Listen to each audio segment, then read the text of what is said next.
அனைவருக்கும் வணக்கம். தெய்வீக பலன்கள் சேனல் சார்பாக தங்களை அன்புடன் வரவேற்கிறோம். இன்று நம் காணொலியில் காண விரும்புவது இந்த சித்திரை மாதம் ஜோதிடத்தின்படி யாருக்கு லாபம் இருக்கிறது, யாருக்கு பெரும் நஷ்டம் இருக்கிறது என தெரிந்து வைத்து கொண்டு இருக்க வேண்டும். வாருங்கள் காணொலிக்கு செல்லலாம். மறக்காமல் ஒரு சப்ஸ்கிரைப் செய்யவும். ஜோதிடத்தின்படி கிரகங்களின் ராஜாவாக கருதப்படுபவர் சூரிய பகவான். இந்த சூரியன் மாதம் ஒரு முறை ராசியை கண்டிப்பாக மாற்றம் செய்கிறார். சூரிய பகவானை கருத்தில் கொண்டுதான் இந்த ஜோதிடம் கணக்கிடப்படுகிறது. அப்படி சூரியன் ராசியை மாற்றும் போதுதான் தமிழ் மாதங்கள் பிறக்கின்றன. அந்த வகையில் சூரியன் ஏப்ரல் 14ஆம் தேதி ராசியை மாற்றுகிறார். அப்பெயர்ச்சியின் போது சூரியன் மீன ராசியிலிருந்து மேச ராசிக்குள் நுழைகிறார். இதனால் சித்திரை மாதம் பிறக்கிறது. அதோடு பராபவ வருடமும் பிறந்து சிறப்பாக இருக்கிறது. இந்த மேச ராசி சூரியன் உச்சம் பெறும் ராசியாகும். இதனால் இந்த சூரிய பயிற்சி மிகவும் செல்வாக்குரியதாக கருதப்படுகிறது. குறிப்பாக இந்த மேச ராசியின் அதிபதி செவ்வாய். ஜோதிடத்தில் சூரியனும் செவ்வாயும் நட்பு கிரகங்களாக பார்க்கப்படுகிறது. எனவே இந்த சூரிய பயிற்சியின் தாக்கம் 12 ராசிகளின் வாழ்க்கையிலும் ஏதாவது ஒரு வகையில் காணப்பட்டாலும் சிலருக்கு சிறப்பாகவும் சிலருக்கு மோசமாகவும் இருக்கலாம். இப்போது சூரிய பயிற்சியால் பிறக்கும் சித்திரை மாதமானது 12 ராசிகளுக்கும் எப்படி இருக்கும் என தெரிந்து வைத்துக் கொள்ள வேண்டும். முதலாவதாக மேசம் ராசி நண்பர்கள். மேச ராசியின் முதல் வீட்டிற்கு சூரியன் செல்கிறார். இதனால் சித்திரை மாதம் சிறப்பாக இருக்கும். சமூகத்தில் உங்களுக்கு மதிப்பும் மரியாதையும் அதிகரிக்கும்.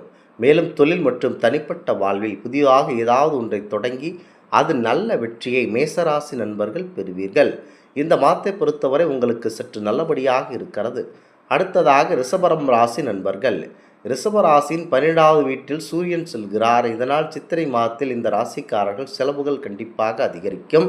நிறைய பயணங்கள் மேற்கொள்ள வேண்டியிருக்கும். அதற்கு பண செலவு அதிகமாக இருக்கும். மன அமைதியை பெற பொறுமையாக இருக்க வேண்டும். முதலீடு செய்ய இந்த மாதம் சிறந்ததாக இருக்கும். இந்த மாதம் சற்று உங்களுக்கு மந்தமாகத்தான் இருக்கிறது. அடுத்ததாக மிதுனம் ராசி நண்பர்கள்.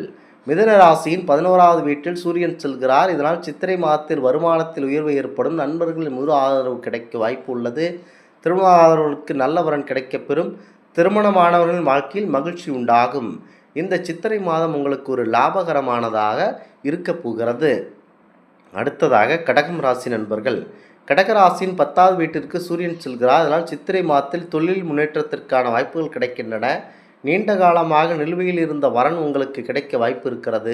அடுத்ததாக நீண்ட காலமாக பெண் தேடி கஷ்டப்பட்டு கொண்டிருப்பவர்களுக்கு இந்த மாதத்தில் கண்டிப்பாக பெண் கிடைத்து திருமணமாகக்கூடிய வாய்ப்பு இருக்கிறது. நிலுவையில் உள்ள வேலைகள் வெற்றிகரமானதாக முடியும். பதவி, கௌரவம் மற்றும் அதிகாரம் போன்றவை அதிகமாக இருக்கின்றன.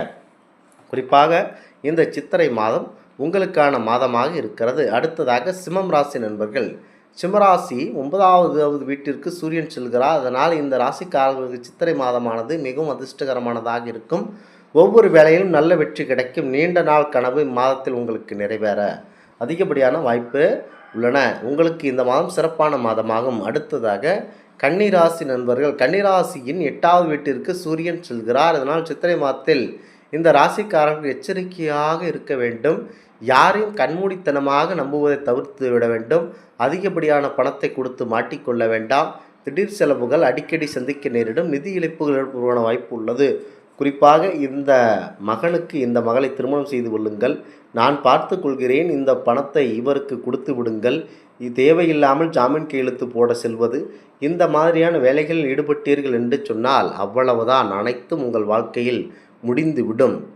ஆகையால் சற்று அமைதியுடன் இருக்க வேண்டும் கன்னிராசி நண்பர்கள். கன்னிராசியை பொறுத்தவரை உங்களுக்கு சற்று மந்தமாக இருக்கிறது. ஆகமையால் அமைதியுடன் இருக்க வேண்டும். முக்கியமாக உங்களுக்கு நிதி இழப்புகள் ஏற்படுவதற்கான வாய்ப்புகள் அதிகமாக இருக்கமையால் சற்று அமைதியுடன் செயல்பட வேண்டும். அதாவது கண்மூடித்தனமாக யாரையும் நம்பி எதிலும் இறங்கி தோல்வியடைந்து விட வேண்டாம். அடுத்ததாக துலாம் ராசி நண்பர்கள். துலாம் ராசி 7வது வீட்டிற்கு சூரியன் செல்கிறார். இதனால் சித்திரை மாதத்தில் அங்காரகத்தில் உறவுகள் பிரச்சனை சந்திக்க நேரிடும். மேலும் நண்பர்களுடான உறவில் விரிசல் எடுப்பவர்களான வாய்ப்புகள் உள்ளன.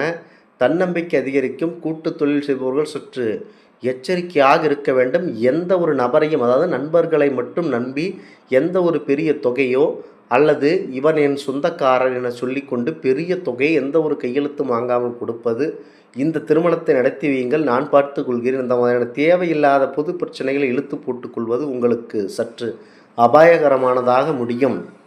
ஆகமையால் அமைதியுடன் நீங்கள் இருக்க வேண்டும். எந்த ஒரு தேவையில்லாத பிரச்சனைகளில் போய் மாட்டிக்கொள்ள வேண்டாம். எதை அடக்காவிட்டாலும் நாவை அடக்கி வாழ வேண்டும். எவருக்கும் வாக்கு கொடுக்க வேண்டாம். எவருக்கும் பெரிய தொகையை கொடுக்க வேண்டாம்.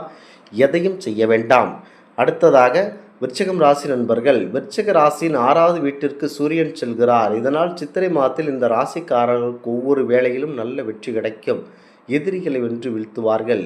தேவையற்ற செலவுகளை உங்களால் கட்டுப்படுத்த முடியும். அடுத்ததாக தனுசு ராசி நண்பர்கள், தனுசு ராசியின் 5வது வீட்டிற்கு சூரியன் செல்கிறார். இதனால் இந்த ராசிக்காரர்கள் சித்திரை மாதத்தில் குடும்ப உறவினர்களின் முழு ஆதரவு உங்களுக்கு கிடைத்து நீங்கள் செய்கின்ற வேலையில் செல்வம் இரட்டைப்பாகும் வாய்ப்புள்ளது.